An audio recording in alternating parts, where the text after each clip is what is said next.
ჩვენს ბოლო ლექციაში განვიხილოთ სხვადასხვა ქიმიური შედგენილობის მქონე მცენარეული წარმოშობის სამკურნალო ნედლეული.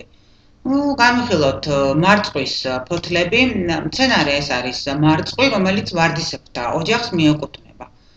მარწყვი მრავალწლოვანი ბალახოვანი მცენარეა, რომელსაც აქვს გართხმული სქელი ფესურა, საიდანაც გამოდის წვრილი დამატებითი ფესვები და გრძელი ძაფისმაგვარი ულვაშები, რომლებიც წარმოქმნიან ხვეულებს. ფესურის მიმდებარე ფოთლები დამჯდარია, აქვს დაკბილული კიდეები. ზედა ფოთლები თითქმის შიშველია, ქვედა დაფარულია ბუსუსებით. ყვავილები თეთრია, ქოლგა-ყვავილედებად შეკრებილი. აქვს ცრუ ნაყოფი, რომელიც მომრგვალო ფორმისაა და რომლის რბილობში არის დიდი რაოდენობით წვრილი თესლები. მომწიფებისას კაშკაშა წითელია. ქიმიური შედგენილობის მიხედვით ფოთლები შეიცავს ვიტამინებს, ეს არის C ვიტამინები, კაროტინოიდები და B-ჯგუფის ვიტამინები, შეიცავს აგრეთვე შაქარს, ორგანულ მჟავებს, კერძოდ ლიმონის და ვაშლის მჟავებს, შეიცავს 2%-მდე ფლავონოიდებს, ასევე მთრიმლავ ნივთიერებებს, რკინის, მანგანუმისა და კობალტის მარილებს და სხვა. სამკურნალო ნედლეულს წარმოადგენს ფესურას მიმდებარე გამშრალი ფოთლები. ამზადებენ მცენარის ყვავილობის ფაზაში, აშრობენ ღია ცის ქვეშ ჩრდილში ან შენობებში თაროებზე გაშლილი სახით. თერმული შრობისას ტემპერატურა არ უნდა აღემატებოდეს 45 გრადუს ცელსიუსს. აქვს მომჟავო გემო და სუსტი თავისებური სუნი. რაც შეეხება გამოყენებას, ფოთლების ნაყენი გამოიყენება როგორც შარდმდენის საშუალება, შარდის და ნაღლის ბუშტის კენჭოვანი დაავადებების დროს. ნიშნავენ დიაბეტის და სისხლნაკლებობის დროს. ფოთლები სპაზმოლიტური, მომამაგრებელი და ტკივილგამაყუჩებელი საშუალებაა. მარწყვის ფოთლებს ხალხურ მედიცინაში ხმარობენ დიაბეტის დროს, როგორც ჰიპოგლიკემიურს. ნედლი ნაყოფები გამოიყენება ჰომეოპათიაში. შემდეგი მცენარეული ნედლეული ეს არის გოგრის თესლები. მცენარე არის ჩვეულებრივი გოგრა, რომელიც გოგრასებრთა ოჯახს მიეკუთვნება. ერთწლოვანი, ბალახოვანი, მცოცავი, მიწაზე გართხმული მცენარეა. აქვს დიდი ზომის ფოთლები, თათისებრი და ღეროსთან ერთად ფოთლები დაფარულია უხეში, ხორკლიანი ბეწვებით. აქვს დიდი ზომის ყვავილები, რომელიც თეთრი ფერისაა. რაც შეეხება ნაყოფს, ეს არის სფეროსებრი, მრავალი გლუვი თეთრი ფერის თესლით. გოგრა ფართოდ არის კულტივირებული როგორც საკვები და ასევე წარმოადგენს კაროტინის წყაროს. ქიმიური შედგენილობის მიხედვით თესლები შეიცავს 40%-მდე ცხიმოვან ზეთს, რომლის შემადგენლობაში შედის პალმიტინის, სტეარინის, ოლეინის და ლინოლის მჟავას ტრიგლიცერიდები. მჟავების უმეტესობა მიეკუთვნება უჯერ ცხიმოვან მჟავებს. ძირითად ფარმაკოლოგიურად აქტიურ ნივთიერებას, რომელიც განაპირობებს გოგრის თესლების ანტიჰელმინიტურ ეფექტს, წარმოადგენს ამინომჟავა კუკურბიტინი, რომლის შემცველობა თესლებში აღწევს 0,1-0,3%. კუკურბიტინი წარმოადგენს 3 კარბოქსი პიროლიდინს. სამკურნალო ნედლეულს წარმოადგენს ელიფსური ფორმის მწიფე თესლები, ბრტყელი, ერთი მხრიდან ოდნავ შეჭმუხნული. თესლების ქერქი მკვრივია, აქვს მოყვითალო თეთრი შეფერილობა.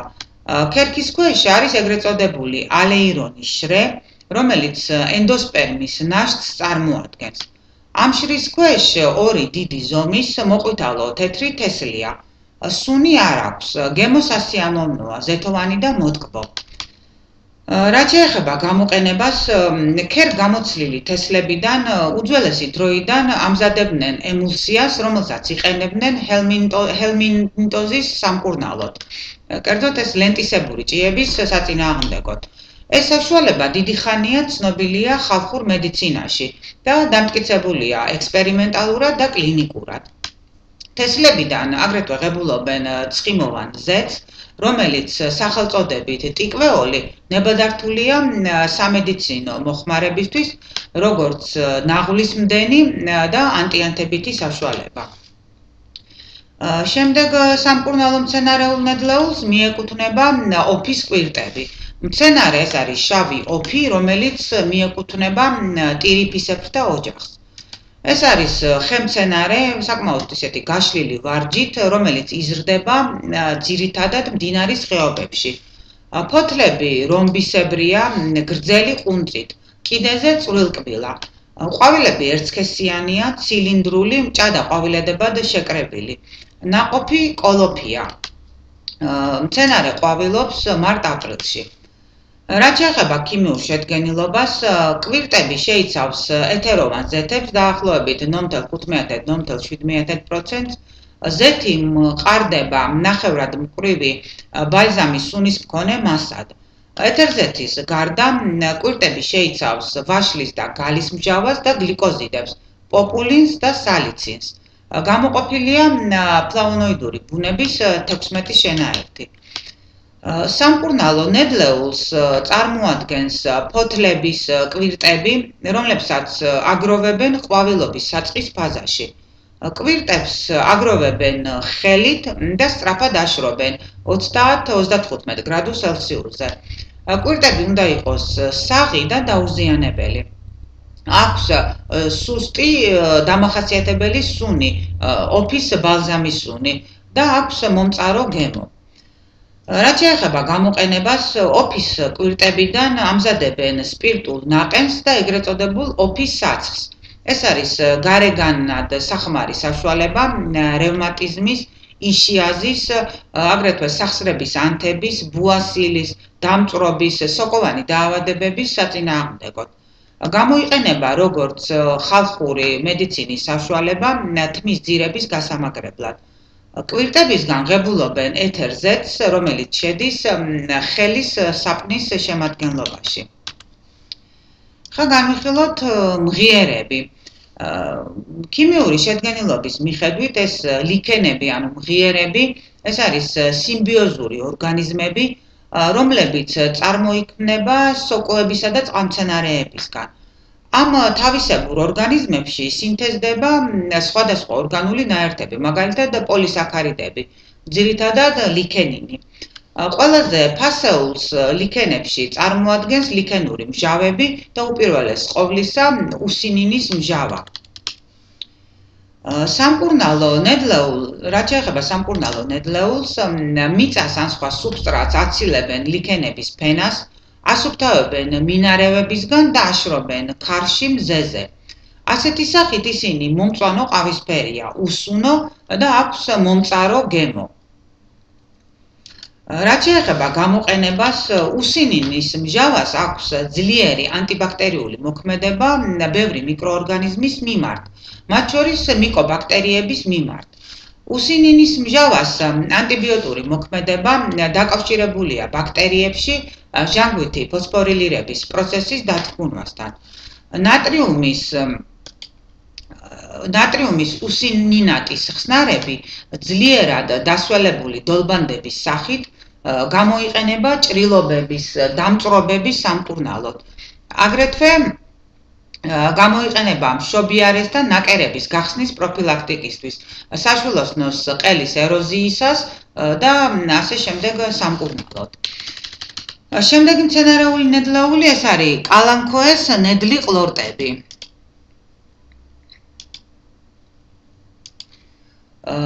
მცენარე ეს არის ფრთიანი კალანქოე, ანუ ოთახი ჟენშენი, რომელიც მსუქანასებრთა ოჯახს მიეკუთვნება.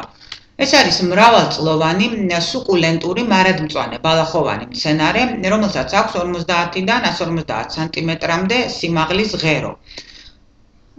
სწორმდგომია, ძლიერი, ძირში გამერქნებული, ფოთლები მსხვილია და წვნიანი, ღია მწვანე ფერის, კიდეებში მოწითალო ელფერით, ელიფსური ფორმის, კიდე დაკბილული. ყვავილები მსხვილია, მომწვანო ვარდისფერი, კენწრულ საგველა ყვავილედებადაა შეკრებილი. ნაყოფი მრავალი წვრილთესლიანი ფოთლურაა. მცენარის სამშობლო არის ტროპიკული აფრიკა, მადაგასკარის კუნძული. კულტივირებულია აზიის, ამერიკის და ავსტრალიის ტროპიკებში. ერთწლოვანი კულტურის სახით იზრდება დასავლეთ საქართველოს სუბტროპიკებში. მცენარე ვერ უძლებს 0 გრადუსის ცელსიუსზე დაბალ ტემპერატურას. რაც შეეხება ქიმიურ შედგენილობას, ფოთლებისა და ღეროების წვენი შეიცავს 40%-მდე პოლისაქარიდებს, ფლავონოიდებს, კატექინებს, მთრიმლავ ნივთიერებებს, ორგანულ მჟავებს, კერძოდ ვაშლის, ლიმნის და მჟაუნმჟავას, აგრეთვე შეიცავს ფერმენტებს, ასკორბინის მჟავას და მიკროელემენტებს. სამკურნალო ნედლეულს წარმოადგენს ახალგაზრდა, ნედლი, მომწვანო მოლურჯო შეფოთლილი ყლორტები და ფოთლები. გაჭრილ ფოთოლს აქვს თავისებური არომატული სუნი, გემო მომწარო მჟავეა, ოდნავ მოტკბო. რაც შეეხება გამოყენებას, გამოიყენება მცენარის წვენი, რისთვისაც ნედლ ყლორტებს ან ღეროებს და ფოთლებს აკუცმაცებენ, წურავენ და წვენს ინახავენ გრილ ადგილას 1-3 დღე. შემდეგ ფილტრავენ, აკონსერვებენ ქლოროფორმში, 0.5%-იან ქლოროფორმში და აფასოებენ ფლაკონებში. წვენს აქვს ანტისეპტური და ანტიანთებითი თვისებები. გამოიყენებენ დიდი ხნის განმავლობაში შეუხორცებელი ჭრილობების, აგრეთვე ტროპიკული წყლულების, დამწვრობების დროს. გამოიყენებენ მეძუძურქალებში დაზიანებული დროილების მკურნალობისას, აგრეთვე ტონზილიტების, აფტოზური სტომატიტების და გინგივიტების დროს. ეხლა განვიხილოთ იორდასალამის ფესურა და ფესვები. მცენარე ეს არის ანომალური იორდასალამი, რომელიც იორდასალამისებრთა ოჯახს მიეკუთვნება. ეს არის 1 მეტრი სიმაღლის მრავალწლოვანი ბალახოვანი მცენარე, რომლის ფესურაც იზრდება დამრეცად. ფესვები აქვს წვრილი და აქვს სხვადასხვა ფორმის გამსხვილებები. ღერო რამდენიმეა. ფოთლები განლაგებულია მორიგეობით, ფართო ლანცეტაა. გვირგვინი მეწამულ წითელია, აქვს 5 ფოთლურა ნაყოფი. ყვავილობს ივლის-აგვისტოში. სამკურნალო ნედლეულს წარმოადგენს ფესურა მთლიანი ან ნაჭრების სახით. გარედან მუქი ყავისფერია, ფესვები წვრილი აქვს. აგროვებენ აგვისტოს მეორე ნახევარში მცენარის მასიური ყვავილობის დროს. ამოთხრის შემდეგ რეცხავენ და ჭრიან. აშრობენ ფარდულებში, სხვენზე ან საჭრობ კარადებში 45-60 გრადუს ცელსიუსზე. რაც შეეხება ქიმიურ შედგენილობას, ფესვები და ფესურა შეიცავს მონოტერპენებს, თავისუფალი სახით სალიცილის და ბენზოეს მჟავებს, აგრეთვე მიკროელემენტებს, ნახშირწყლებს, მთრიმლავ ნივთიერებებს და ეთერულ ზეთებს. რაც შეეხება გამოყენებას, ამზადებენ ნაყენს, რომელსაც აქვს ცენტრალური ნერვული სისტემის დამამშვიდებელი მოქმედება. ნიშნავენ ნევროზების, უძილობის, ასთენიის, კრუნჩხვებისა და ფსიქიკური აშლილობების დროს. იორდასალამის ფესურა და ფესვები გამოიყენება აგრეთვე ხალხურ მედიცინასა და ჰომეოპათიაში. შემდეგ განსახილველ სამკურნალო მცენარეულ ნედლეულს მიეკუთვნება ბუერას ფოთლები. მცენარე ეს არის ჰიბრიდული ბუერა, რომელიც რთულყვავილოვანთა ოჯახს მიეკუთვნება. ეს არის მრავალწლოვანი, ორსახლიანი ბალახოვანი მცენარე, რომელსაც აქვს გრძელი ფესურა და დიდი ზომის 60 სანტიმეტრიანი ფოთლები, რომლებიც კიდეებზე არათანაბრად დაკბილულია. სამკურნალო ნედლეულს წარმოადგენს ფესურის მიმდებარე ფოთლები, აქვს სუსტი სუნი და მომწარო გემო. ფოთლები შეიცავს ტრიტერპენული ბუნების საპონინებს, ასევე კატექინური ჯგუფის მთრიმლავ ნივთიერებებს, ეთერზეთებს, ფლავონოიდებს, შეიცავს აგრეთვე ორგანულ მჟავებს, კაროტინოიდებს და მანგანუმს. სპირტულ წყალხსნარს აქვს ჰიპოტენზიური, სპაზმოლიტური და ანტიკოაგულაციური მოქმედება. ნაყენი გამოიყენება ხალხურ მედიცინაში ხველების სამკურნალოდ. შემდეგ განსახილველ სამკურნალო მცენარეულ ნედლეულს მიეკუთვნება მამულას ბალახები. მცენარე ეს არის ჩვეულებრივი მამულა, რომელიც მიეკუთვნება რთულ ყვავილოვანთა ოჯახს. ჩვეულებრივი მამულა მრავალწლოვანი ბალახოვანი მცენარეა, რომლის ღერო არის 25-დან 70 სანტიმეტრამდე სიმაღლის. ფოთლები მწვანე ფერისაა, აქვს წაგრძელებული ფორმა, ანუ ფართო ლანცეტაა. ზევიდან მწვანე ფერისაა, ქვემოდან ნაცრისფერი. ყვავილები წითელია, საგველასებრ ყვავილედებადაა შეკრებილი. მამულა ყვავილობს აგვისტო-სექტემბერში. რაც შეეხება სამკურნალო ნედლეულს, მცენარეს აგროვებენ მოყვავილე ღეროს ზედა 35 სანტიმეტრიან ნაწილებს. აქვს თავისებური სუნი, საკმაოდ ძლიერი სუნი და მომწარო გემო. ღეროს ზედა ნაწილი შეიცავს ეთეროვან ზეთს, აგრეთვე მთრიმლავ ნივთიერებებს და ასკორბინის მჟავას. ხალხურ მედიცინაში ნაყენი გამოიყენება კუჭნაწლავური დაავადებების სამკურნალოდ.